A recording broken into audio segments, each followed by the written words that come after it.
Yes, that was great. Just breathe. Sometimes we forget to breathe. So, Exactly. Sometimes we forget to breathe. I know. Well, thanks. So grateful to you for joining us. I see folks are starting to hop on. Thank you so much for hopping on here. We were trying to get it on Zoom, on Facebook Live, but we're happy to have you join us on Zoom.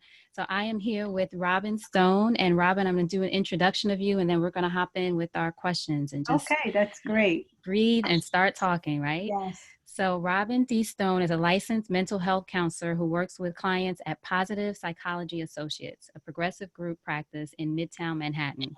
Robin holds a master's in applied psychology from New York University and a master's in health, arts, and sciences from Goddard College in Vermont. And incorporating transformative language arts, narrative, and creative art therapies, Robin uses expressive arts to help clients understand how culture influences their thinking and being, and she supports her clients coping with trauma, grief, and loss, stress, and difficult couple and family dynamics. So, Robin, thank you so much again for being here. I'm so excited to chat with you today. Thank you so much for having me. It is a pleasure to be here and Absolutely. to Thank you. see some faces. Yeah, I see some Uh, faces, some yes, folks joining us. yes.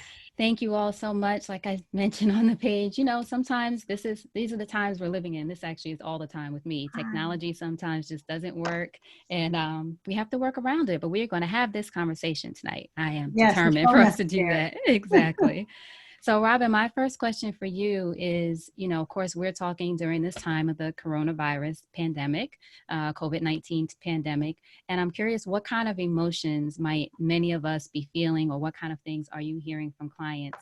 And most important, are those things normal? Sure, sure. Well, right now, we're all experiencing, myself included, a wide range of emotions from fear, anxiety, frustration, and anger, and especially if we're all cooped up with family or roommates, just frustration, and also uncertainty, Mm-hmm. and that uncertainty, I think, is something that really can exacerbate some of the other emotions right now. The just not knowing how long is this going to go on, not knowing who has it, Mm-hmm. because of the challenges with testing everybody.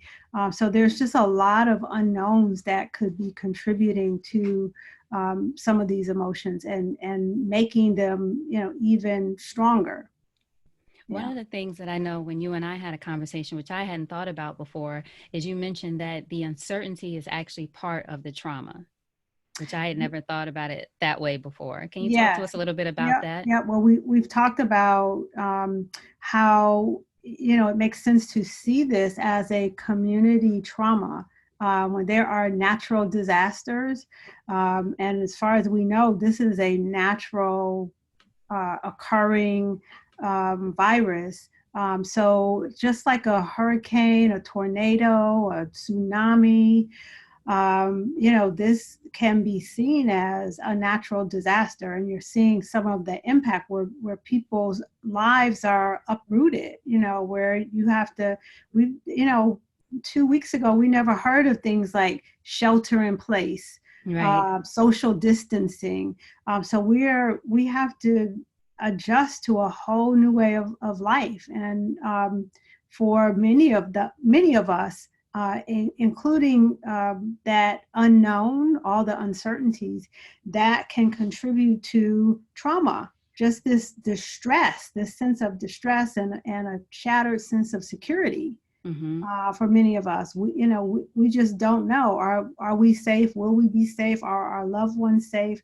And most of us will be touched in some way by this. Either we'll know someone, or someone in our family, or us personally. So physically or emotionally, we will be touched by this. How do we how do we become okay with whatever we're feeling during this time? And I ask that because I just saw a post today where Dr. Yaba Blay actually, I think she reposted what someone else said on social media just about one person wrote, this is the time to get busy with work and create your businesses and get on the grind, kind of to that effect. Like, this is the time to Mm, make moves.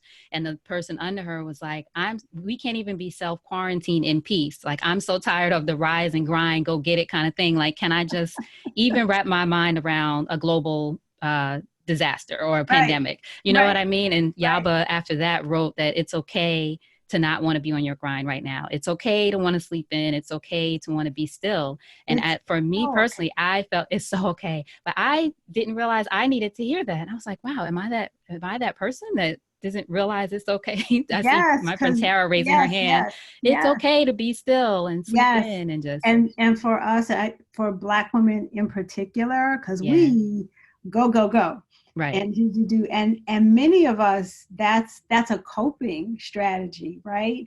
It's a way of coping, so that we don't have to be still and deal with the emotions that might come up, the experiences that we've kind of packed away somewhere, some, previous prior distressing or traumatic experiences. And our way of coping is to go and to do.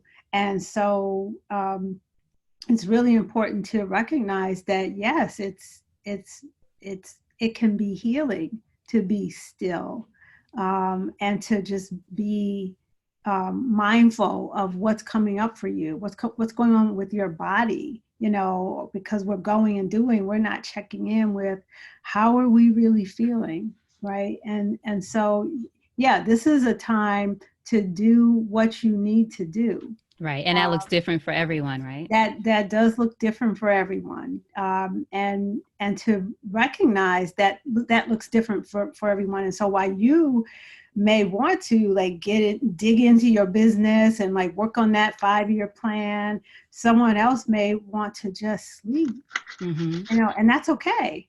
Right. That's okay. That's okay. And I think that's a good point too, because uh, even though I didn't think about being still during the time, but it Mhm. is also okay to be the person who does feel like, well, let me figure out how to keep myself busy, as long as you always say, being in touch with my feelings and that kind of Yes, thing. But yes. like, I feel it helps me not just focus on what's going on in the world. I guess it's a coping mechanism, Yeah, like you said. it can be a coping mechanism, but there are so many things we can do, in this time. And I don't know if you had some other questions. We can get to that, Yeah. at another point. But, there's a bunch of things we can do, including being still. And there are different ways of being still. Yes, So I we do have can. other questions, but I'm sure everyone would rather hear or want to hear, prioritize wise, what are the things we can do? Because those are a lot of the conversations I'm having. Everybody's like, I don't know. Everybody's walking around looking at each other like, I don't know what to do. What do we do? Sure, Yeah. sure. Well, you can take a look at your space, for one thing, and, with fresh eyes. And is this space the way you want it to be? The place where you live. So often we're coming and going and dropping things off, and, you're picking stuff up on the way out. But does your space really work for you? So that's one thing to really, take a look. Do I feel like I can just sigh when I walk in my door, or is it greeting me with a bunch of stuff? Mm-hmm. So this might be a time to, to use this time and go through some of that stuff and decide what you might want to get rid of, give away, what needs to be someplace else, so that when you do walk into your space, you can just kind of, relax Mm-hmm. and just be in it and be comfortable in it. So, and I don't want to give people a laundry list of to do, clean up your place, but, we're here, right now. We're supposed to be, not out and about, not gathering. However, we can go out. That's the other thing. That nobody said you had to stay cooped up 24/7, right? You can go out, you can be in nature here in New York. The weather is breaking. Yes, today is the first day of spring, Mm-hmm. right? And so, the tulips are coming up. Oh my gosh. I mean, every year I think, will this winter ever end? I'm a sun bunny. And so it's just always so exciting to see the tulips, to hear the birds. So to just be out in nature, to, see the buds on the trees, it's so hopeful, to just see that nature, continues. Continues. Yes. Continues, I yes. did that and today. Went to the and park and stayed away from everyone, but still sat yes, on a bench and just was looking like everything just continues. yes. And that's so hopeful. It can give us hope, and it's a clear sign that eventually this too shall pass. Right. I think Yeah. even if people know that from, I don't know what standpoint, I don't know if it's considered an intellectual standpoint or even from a spiritual standpoint, that this too shall pass. Do you feel like a lot of us are struggling with not knowing the when? You know what Yes, I that's mean? a No that's one a in the world can tell us when. that's a big part of the what exacerbates this. Like, our Hmm. lives have been turned upside down, and we don't know for how long. We're hearing, isolate yourself for 2 weeks, but that doesn't mean that this wave that has kind of crested over us, of people who are getting ill, that doesn't mean that wave will crest over us in 2 weeks. So we're hearing all kinds of things. It might be a month. We might not be back to normal, whatever that is, until Or there might September. be a new normal. Yes, there might be a new normal. And for now, I think it makes sense to look at this as the new normal, and so to just kind of be in this time and space right now, and to ask yourself, well, what do I need right now? What does my body need right now, to just get through today? And that, just kind of taking it day by day, can be really affirming, because nobody knows what Mm. what might happen in 2 days or a week. What we really know is today, and how can we get through today, stay safe, stay healthy. That's kind of freeing. I don't know about for anyone else, but just hearing you say that, for me, we all know the one day at a time kind of thing, but Mhm. really it takes the need to be present to the next level, just because you truly don't know what tomorrow's news is going to bring, or we Yes, never know what tomorrow's going to bring, but this really drives home that you can only do what you can do for yourself in the moment, being present. How yes, can I take care of myself, my family, my loved ones e- today? exactly. Today. Yep. Hmm. What do we need today? And you Yeah. mentioned also that there's different ways of getting still. What are some examples of ways that people can use to get still? I think especially if there is some quote unquote chaos in the house, or just more people moving around, or maybe it's not even, maybe it's children, maybe your partner and you are spending more time together than ever before, or whatever, or Sure. maybe it's just in your mind. How do we Sure. get still? Well, you can get still together, right? True. I've been to meditation sits with 50 people, and we're all sitting still, silent, and just being present, and focusing on our breath. That's a powerful way to be still. So get the kids. It's great. Children, it would be fabulous to use this time to help kids cultivate a meditation practice, where they're able to, lower their heart rate, calm down, take a beat, a moment before they say something or do something, because kids, can be impulsive. So this practice just helps to teach, um, very strong skills in just kind of managing those impulses. So, getting still together. So meditating, just quiet contemplation, creating. So writing, is a way to just kind of be still and be in your thoughts and what's coming up for you. um, though, those are always, and breathing. We forget to breathe. How many times have you taken a deep breath and Right. really filled your lungs and your diaphragm? That so rarely happens, and especially when you're in hyper arousal, when you're really stressed. Those stress hormones, cortisol, adrenaline kick in, and you're kind of in flight or fight mode, flight, fight, or freeze, right? Because sometimes if you don't know what to do, you You just like just, the deer in right. the headlights, right? And if that goes on, right, for days, if you're just like running at that high alert status, then you're going to stress yourself out, and your immunity, your defenses will be worn down, and you're more susceptible to getting sick. So it's so important to just remember to breathe. And there's a great, really simple breathing exercise that automatically lowers your heart rate, lowers your blood pressure, just helps you to calm down. And it is, if you remember the numbers, 4462, right? 4462. So, and we can do it if you want. We can do it Yes, right I do. here. Okay. Show us So, all the tools. okay. So we're going to inhale for 4 counts, hold for 4 counts, exhale for 6 counts, and hold for 2 counts. And before everybody starts breathing, anytime you exhale for longer than you inhale, you automatically, it triggers your parasympathetic nervous system to calm down. So it's a biological, like you don't have to even think. Mm-hmm. All you got to think about is 4462. 4, All right. Okay. So we're gonna try it. Ready? Okay. I'm gonna count as we do it. So we're gonna inhale for 4, hold for hold for 4, 4, out for exhale for 6. 6, hold for 2.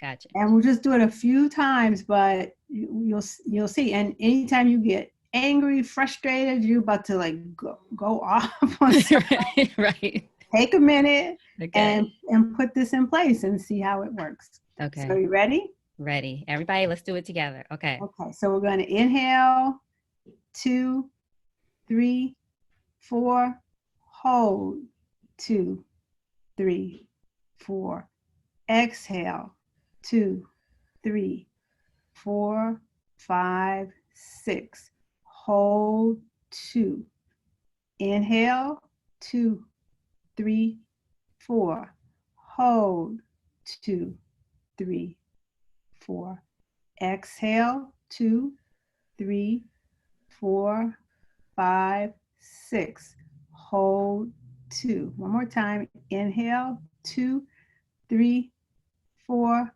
hold, 2, 3, 4.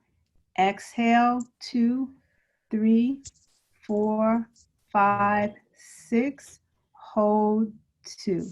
Now everybody can take a deep breath. Take a deep breath. Oh, beautiful. I love what was that like for you? For me, it did feel calming. I don't know. I felt my feeling during this whole thing the past few days. I just feel like everything is buzzing. I don't know what that is, but it just feels like everything is like, whether it's the news or I'm thinking about my parents and making sure they're not doing anything risky it just feels like everything is buzzing or wanting to get in touch with my friends, so for just doing that for a few minutes, it just felt like it made it lower the buzz. I don't know what that buzz is, but that's what it felt like for me. Okay, good. And that, whatever that brings to mind, it physically just helps you calm down. Right. And just in that space of being calmer, you can focus, because when you're like everything's buzzing, right, it's hard to focus on any one thing. So just kind of giving yourself that space to allows you to focus. Yeah, and for me, when usually I have that buzzing feeling, I will escape somehow. So go out for a run or even though I can still do that, it's different with this because there is no escaping this. You know what I mean? For the whole world, honestly, there is no escaping this. We're all in it together. So yes. I think that'll be a reason it'll help. Like we're all in the midst of it. You got to breathe through it. And for anyone who doesn't normally do meditation, I usually have to have guided meditation. Otherwise I get distracted. But I think this focus on this breathing, because it has a count to it, could be helpful. Okay, good. Yeah. Good. And you mentioned guided meditation, and there is walking meditation. You can take that out and go on a walk in your neighborhood. I mean, you want to you're not walking with your eyes closed, of course, right. But you can focus on your breath while you're walking and being aware of what's going on around you.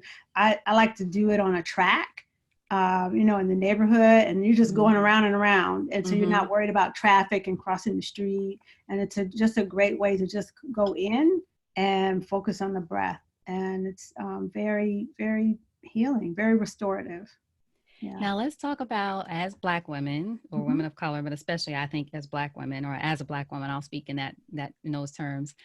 How do we not be the hero? So, Mm, whether you're the mom or the big sister or the girlfriend or the wife or whatever, in most cases, in most circumstances, anybody let me know if I'm wrong, you might usually be the go-to person or the strong. This is what my whole thing is about, right? Getting support or used to right, being the strong one or whatever. But this isn't something that we can, quote unquote, fix. So, how do right. we handle not being that person for once? Right. Well, one thing is to say no, and no sometimes feels like a foreign word to us. But to use that and really, put up those boundaries. No, I can't do that at this time, or no, we're not going to do that at this time.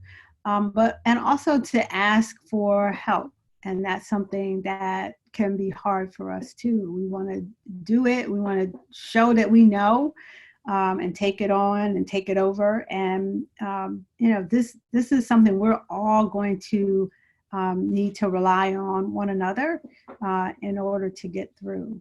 So I think, just giving ourselves permission to ask for help and to And to say, recognize we can't do this on we our can't own. do this on our own. I think too, to be able to say, I don't know. For me, that's Yeah, the biggest. I need permission to be able to do that. You know what? I don't know. I don't know how yeah, that's going to work out.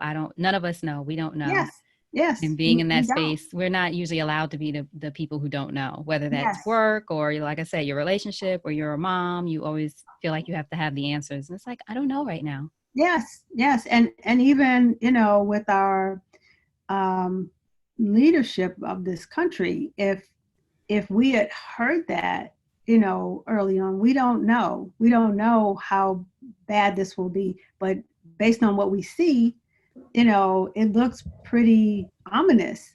um, because of those mixed messages and mixed signals, that contributed to our sense of insecurity.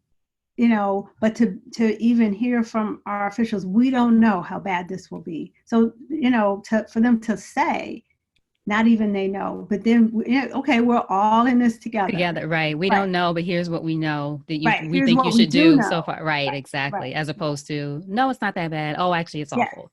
Oh, yes, it's going to pass. Oh, actually, it might be 18 months. It's just yes, like, yeah, yes. So exactly. that helped contribute to this sense of panic that a lot of people experience. Who knew that, everybody felt they needed toilet paper, of all things. Right.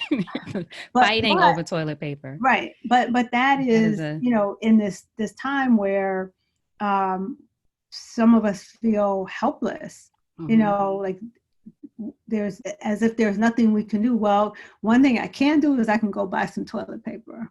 You So it's a know, control. Is it more of a control it was thing? it It's was not a control. need That thing. that thing we could control. Who needs 22 cases of toilet paper right now? Right. But that was something that we could control. So people did the thing that they could control. And so Hmm. it's understandable. It wasn't necessary, but that, helped some people feel better. Right. So this is going to be my last question, and I want to open it up to questions from anybody in the group. Thank you all, ladies, again so much for joining us here, ladies, and if there are any gents here, thank you for joining us. One other question to ask about Robin, since you mentioned leadership, how do we stay informed without obsessing about the news? Yeah, Because that's on the first few days, I was watching just on a loop all day for hours because it's just yes, like I need to know what happens, and I was thinking, this I don't think this is good for me. So I yes. try to watch in little bites and then so Right. what should we And do? right. And that's really important. It's a great question. It's so important to balance that, because we do need to know. We all need to be informed so we can stay safe, keep our family safe. And at the same time, we can become overloaded by just, if you're watching the loops after loops after loops, you're watching the 4:30 news, the 6 o'clock news, the 7:30 and 11. That's just too much. So it's important to step away, take a break, take a break from social media, because that's where a lot of us learn of what's going on. Folks will post news stories, but take a break, sign off, and do something creative. Do something with your kids, or make something, cook something. Be creative, spend some time away, and that too is restorative. So it's a matter of finding a balance. So I'm not saying put your head in the sand and act like nothing's going on, because we all need to be informed to keep ourselves safe and one another, right? But at the same time, put a limit on it. Right. Excellent. Yeah. All right. So does anybody have any questions? If not, I have plenty more. You can put in the chat, or there's a way on Zoom if you know how to raise your hand, as it says. Does anybody have any questions for Robin? She is here to answer for you. Anybody have anything? Let's see. Dun, dun, dun. Okay. Questions? Nothing yet? Okay. Well, we'll keep it going and let me know in the chat if you do have a question. Like I said, there's a way you can, which I can't remember how to, otherwise I would tell you, but you can raise your hand and say you have a question. I just have everybody on mute for now, just so we don't have any background. But do please let us know at any point if you have any questions about something Robin said, something I said. So we'll continue, Robin, then. I just wanted to pause a little bit. So if the women watching actually are seeking some support, nope, I have a question from Allison. Great, thank you, Allison. How do you navigate major shifts in employment? That's a good one. That's a major issue right now. And, that is contributing to the uncertainty, that so many so many industries are going under, small businesses, people are losing their jobs. And, it's back to that one day at a time. How can I get through this day? So many of us aren't even supposed to be working, even if we had a job. Here in New York, they're down to only 25% of any workforce that's considered essential. And that's it. So, there's some solace in the fact that many of us can't even work if we could. But there's a real issue of how do you get money? How are you able to support your family? And that's where our village comes in, to look to who can we turn to help. How can we help? If there's a way, bartering, is something that hasn't been in this high tech day and age, but that's something where you could do something for someone else, bake a cake, and and they do something for you, right? Yeah. What can you do that might help?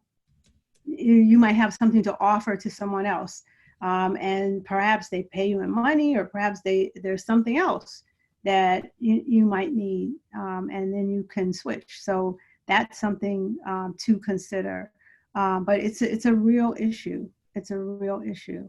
And, people are filing for unemployment, more than ever, right? The highest in, yes. So, and to not be mad at that or self-conscious about that. We're all struggling. Our faith communities, they've closed, many of them, for services, but they are stepping in and filling in other ways. So our communities, nonprofits are helping. Right now it's like food is that hierarchy of need. What do we need most right now? And that's something too, like, what do I need most today? And to try to meet that need. And the other needs, will come, but what do we need most today? Right. I saw, Allison, I saw an article. I posted it in my stories. I was just looking to see if I could find the link. But Fast Company posted jobs that are available right now. I don't know if you're talking about a shift as the employer or as an employee, but just for everyone to hear, I'll try to see if I can find the link. But they posted jobs during this time that companies are companies that are hiring, I guess I should say. So like Amazon is hiring, and a lot of their fulfillment centers and a lot of their deliveries, or companies that are doing deliveries now, like groceries and that kind of thing. Also, what's another one? That was Zoom, for example, that we're using here for this, is hiring probably for people to teach, because so many people now are working from home. I was speaking to a woman from I won't say the company, a payroll service. And she was basically like, we have tens of thousands of employees at home now, and basically none of them know how to work from home, because a lot of them have been with the Right, company for so many years. So it's like right, trying to teach everybody how to use Zoom and all those things. So, and I think to Robin's point about not having any shame about unemployment, I think having any shame about getting up, if there are part-time, not seasonal, but this season of what we're going through and those right, kind of opportunities available, if you got to get, I know I was looking like what they looking for Zoom. What are people right. teaching people for Zoom, and teachers, So I'm going to try to find that article. I'll share it on the page if I can't find it while we're talking here. But did you have any other things, Allison? I unmuted you. Oh, okay. Yeah. Not really. I mean, I think I, it's just a lot. Just a lot. It is a lot. A lot, It is a lot. a lot of change, Yes, and unknowns. I think you spoke about that. The And uncertainty. unknown creates more anxiety. yes. So That's a big part of it. Yeah. That's And a you big- also asked, Allison, how do you support elders that believe they are invincible? I know, forehead slap. That's me. That's why I have to stay around. My mom would still be going to church if the church didn't close. And the church closed. I think I told you this, Robin, because one of the deacons has the coronavirus. Yes, So oh, they were like, yes. So it was finally like, I told you not to go to that church. But anyway, so now it's closed. So she can't. So I hate that she's missing, that social part of her life. yes. Still, it's just, so Robin, what do you think? What's your Well, suggestion? well, it's interesting because it's a fundamental shift for many of us, especially those of us who are younger and haven't really been in that position where our parents are frail or they need a lot of support, where you're kind of feeling like the parent, so there's a shift in the roles, and a lot of adult children struggle with that because you're still used to being told in many ways what Mhm. to do, as opposed to telling your parents. And so it's really important that you grow up, and just fill that space of, no, this is for your own good. This is dangerous. This is dangerous for you to be out there. Right. And whatever sources of information, because of course, you're the kid, so why should they believe you? Right. No matter how old you are, you're still the kid. Exactly, Yeah. exactly. So whatever sources of information they value, to try to provide information through that source. If the church posted a bulletin, and That's and good. that's their go-to, then show that bulletin. The church sent this around, and so, or if they're into MSNBC, or and this is what they're saying on in this source of information that you value and trust. Right. So if they watch CNN, oh, go ahead, Allison. I was gonna say, for me with my father, it helped him when I said something to the effect like, the next time I tell you I'm going to Barcelona by myself, remember the rationale that you shared with me, to like kind of say that it was all good. Because he's like, oh, I always do this. It's no big deal. And whenever I go living my life, he always has all these precautions. And it was for him, he heard basically how I sounded to him through his Mm-hmm. words. And he was able to say, oh, maybe I am living kind of just La Vida Loca. Yes, yes. Okay.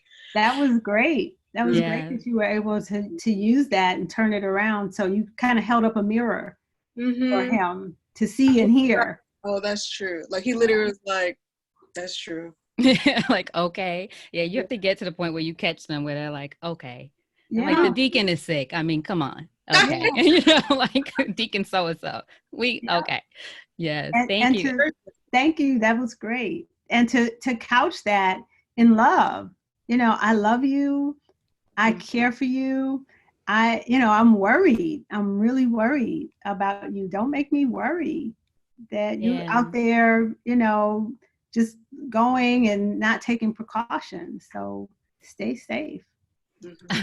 I'll share a quick story. Thank you, Allison. I will share a quick story that I did. So my parents were supposed to have a friend of theirs who's like an auntie to me. She was supposed to come visit last week. So it was before it got really bad I think last weekend. But anyway, but they were starting to say, don't be around people. And as probably mentioned, my parents are both 90.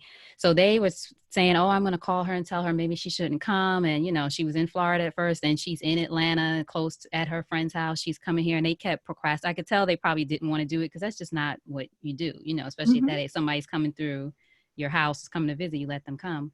So I sent her a message. I was like, Auntie, I don't want to offend you in any way, but they say this thing is getting me now, today, but this is when day by day it was getting, I was like, I don't want to offend you, but I'm really worried about them. And I just want to make sure, that we all are safe. And just so I can't remember exactly what I said. I would read it to you, but it just was very much like, I'm concerned for them. I really want to. So at first I felt bad. Like, I don't want to go around them and they're going to be upset and disrespectful. But then I was like, you know what? You have to do it sometimes. You have to figure out how to protect them as best you can when you can. And then we laughed at that. So later I came downstairs like, guess what I did? And they couldn't believe. My mother was horrified. She was like, no, you didn't. You told. I was like, you all are secretly happy that nobody's coming, so you don't have to clean up or do anything. But so again, that's just to mention as an example of sort of becoming the parent or making sure that they are as safe as possible. And Sure. the woman understood. I was like, can you just come later once all this settles down? Because she had been traveling around. I don't know, why risk it anyway? So that's just an example of, sometimes we have to step in on their behalf. Yeah, I don't suggest calling your aunties, telling them not to come visit. I'm just saying this is what I did. Well, they know right now. They know not now. To come visit. Exactly. I was like, I made an executive decision. All right. So Yana says, what's your advice for navigating, through this with your children? Any tips for opening the discussion around their feelings during this rapid and constant transition, especially in this space of social distancing? Sure. That's a great question. You said Yana? Yana. One thing to do with kids, I mean, it depends on how old they are, but art, is a great way to allow anybody, I'm big on using the arts, but to allow children to process their feelings, because often they don't have the words. And again, it depends on their age, but even adults these days don't have the words to describe how they're feeling. So just having, some, just even loose leaf paper and some crayons or pencils, and giving kids a chance to just express, what's coming up for them today. And it could be something like, we're going to do some art projects today, and we're going to just draw, what we're thinking about today, or what's coming up for us. And so it's not like draw how you feel. Although you can say, sometimes it's hard to name our feelings, but if you, wanted to give some characteristics to your feelings, what would your feelings look like? And just let them go, and then you can help them process that. And it's not by, why did you do that? Why did you make the tree upside down and the birds flying backwards, or something like that? But I noticed the tree, the branches are at the bottom of the page, and that's it. Just say what you see, as opposed to saying that's not supposed to be that way. And is there anything you want to share about that? And that kind of creates a space for kids to talk about why they drew what they drew, why they drew the person with no eyes, for example, or the person walking backwards or anything. And art is a wonderful way to process feelings. And you don't have to talk about it at all at that point. You can come back to it. You can let them tell you later. Anytime you want to talk about what you did, that's great. I'm open to that. But that's a great way to allow kids to just process their feelings. Excellent. I'm glad you said about not saying, what does that mean? Because that might have been the first thing that I said. Oh, you drew a kid without eyes. What does that mean? Try to make it. But like you said, just opening the space of just, oh, I see you drew it without eyes. And usually now that you say that, children will say, yeah, because blah, blah, blah. It might be something you're not even thinking of. And they'll just, oh, I forgot, or whatever it is. Yes. And even in that case, you don't even need to say you drew it without eyes. You can just say, is there anything you want to tell me about what you drew, which is very neutral, very open, right? Yeah, and open, and if they don't talk about the eyes, you don't have to mention it. Right? Yana, what do you think? I know you're on mute. I don't know if you're in a place you can talk. Yeah, I can stay mute for a second because they are kind of running around, so I didn't want to. Okay. No, thank you for that. My 13-year-old, she gets it, of course. It's a transition for us all. It's more my 5-year-olds because, she's my kind of outgoing, outwardly expressive child. So this is kind of like a real change for her because, having to explain that, we can't have a play date with your friends. We can't, we can't do those normal things. And like yesterday, her birthday's in May, but she's the one that plans ahead. And she just came to me out of the blue and was like, Mom, for my birthday, I think I want either a mermaid cake or a donut cake. And I want so-and-so, this person there. And I'm like, I don't want to say we don't know if we're going to be able to have your birthday. And just thinking about all that, don't want to crush them and still want them to feel, to enjoy being a child. I think it's just hard to really still let them know and be, that there's, there's something still going on and we have to be responsible, responsible here. But just, I don't know, still trying to allow her to be a child and do the things that she enjoys. But we've tried to, do play dates over FaceTime.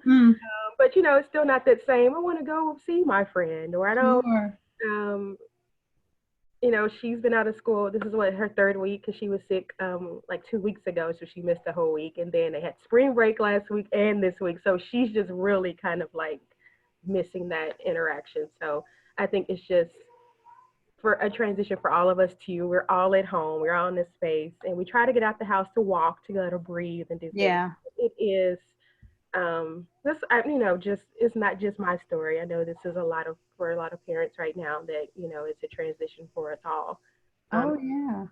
But then we'll be going into the space of e-learning. So that adds another whole.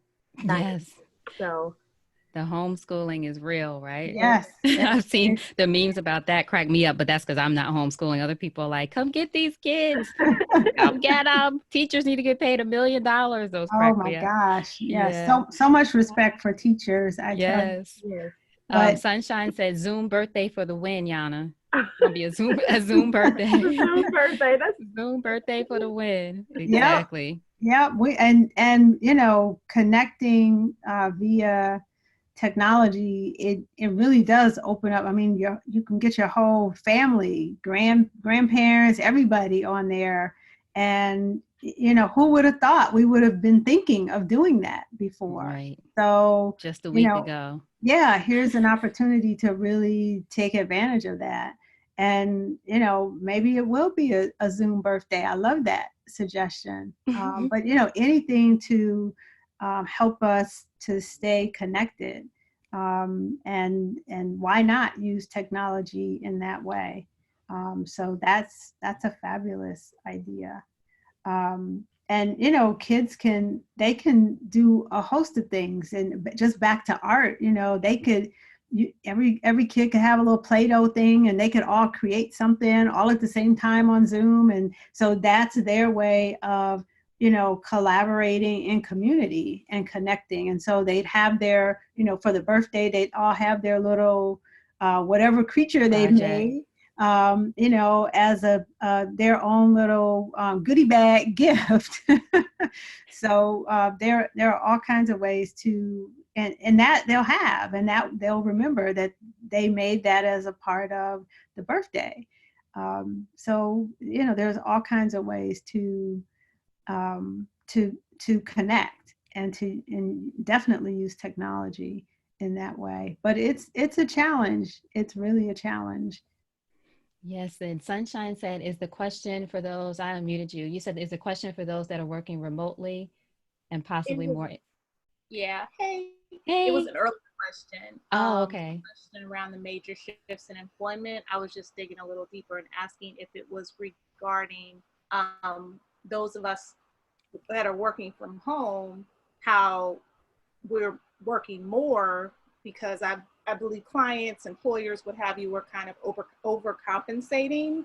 If you didn't have a work from home process or policy in place, now you're working from home, employers want to kind of, checks and balance. And I didn't know if the question included those things, but I think she may have dropped off. Yeah, I think from Allison, that's an interesting thing to bring up, though, because for folks who are working from home, and I know my friend Erin feels like she's working 3 times as hard now because of those companies that aren't used to that, and that feel like I got to check on you every second to make sure you're quote unquote working, never mind that you're getting your thing done. I don't know if anybody else has experienced that. And colleagues, and colleagues. Companies and colleagues, because it's a matter of, where you may have meant 4 hours in a day, a regular work day, you're now literally 6, 7, 8, 9 hours of meetings because you don't have other things going on that people can see. Mm-hmm. So that's stressful. Yes. And that experience is not, is common, because I'm hearing from clients, because I'm meeting with clients virtually, and that's what I'm hearing, that they are working double time because they feel tethered to their computer or their phone, and there's this sense that somebody's checking in and expecting something from them, and it's like they can't step away and go to the bathroom even because somebody will be looking for them. And that's a lot of stress. And, companies will need to find a different way to work, because this is all new and everybody's adjusting. And it would make sense to talk about, like, what are the rules for engaging in this virtual workspace, and making sure people have some breaks, some mental health breaks, where you can take time and walk away and go have lunch and go out and get some sunshine and walk around the block, and not feel like you're stuck, you're glued to your computer for a full 8 hours. Yeah, I wonder if, just like you said, with companies, it's like we have to look at how, that's okay. We have to look at how, or a company, I don't know how we do this or how we help women do this, say to your company, is it okay to ask your company, hey, can we get some guidelines or something just around what the schedule is supposed to be like? Because I can imagine if you don't normally work from home, or if other people on the staff don't normally work from home, the supervisor might think, well, I sent you an email at 8:00. Why didn't you answer your at home right, on that? 8:03. Exactly right. Yeah. So it's just, should we feel empowered to do that? I mean, I know each company is different. It depends, but I think that's something you can ask certainly your HR department, like, hey, can we get some guidelines around what's expected here? Absolutely. And, I certainly wouldn't tell everybody to go in and, say, this is how we need to do this. Exactly. But yeah, you need to just, check the culture of your company, and certainly seek some guidance from your HR department. But in the meantime, take care of yourself. If you need a break, you need a break. Step away, get something to eat. Don't have breakfast at lunchtime or not eat, or not eat, not right. go to the bathroom. Really it's so important to take care of yourself, to step away from the computer and, you rest your eyes. You've been staring at this computer all day. That's so new for a lot of people. Your body, you need to take a break. And so it's important to recognize that. And sometimes it is the boss or the company, and then sometimes it's us. Like maybe I think in some cases it might be, I don't know if any of you feel this, they're not necessarily asking you to stay at the computer all day or there, but because, we want to prove that we're working or we're doing something, we've become this person that just sits there all day, doesn't eat breakfast, doesn't eat lunch, is on a computer from 8 to 8. And so be aware, I think, would you say, Robin, be aware too, if you're doing that to yourself. Absolutely. Absolutely. And just check in with yourself and ask yourself what, I keep coming back to this. What do I need right now? What does my body need? Mm-hmm. And this notion of leaning into comfort, like, what will make me more comfortable? What will help me to be able to do my work, and also help me to be able to go home and be a mom or be a friend or be a sister or be a daughter. We have to ask ourselves those questions. Excellent. Anybody else have questions? We're almost at the 9:00 mark. Marvin, thank you so much for doing this. Thank you all so much. Yeah, thank you all so much for coming on and joining us in Zoom. We tried to do a Facebook Live, but you know what? Corona and Facebook Live are not going to stop us. We're just going to keep. So before I let you all go, Robin. Yes, I would love. The questions were so wonderful. Thank you, everyone. Yeah. Thank you. And Robin, please tell everyone how they can find you if they want. You're based in New York, but are you able to do virtual calls with people or just in New York? I can do coaching if anybody, and they can certainly reach out and we can talk about that for anybody outside of New York. But in New York, I do therapy and counseling. Okay, so tell everyone how to find you, your website, where to go. They can find me at robinstone.com. And my email is robin@robinstone.com. The website is robinstone.com. Excellent. So everyone check out robinstone.com, sign up for her email list. Robin's going to be sending out some great emails, and robin@robinstone.com if you want to contact her directly about coaching if you're outside of New York, or about therapy and counseling if you're within New York. Robin, thank you so much. This was so helpful, everyone. I hope you found it as helpful as I did. I get my own personal coaching sessions from Robin, but so I was like, can you come on and help us? Yeah. Thank you so much. I'll talk to you all soon. Have a great night. Take care of yourself. Stay healthy, everybody. Thank you. Bye-bye. Bye.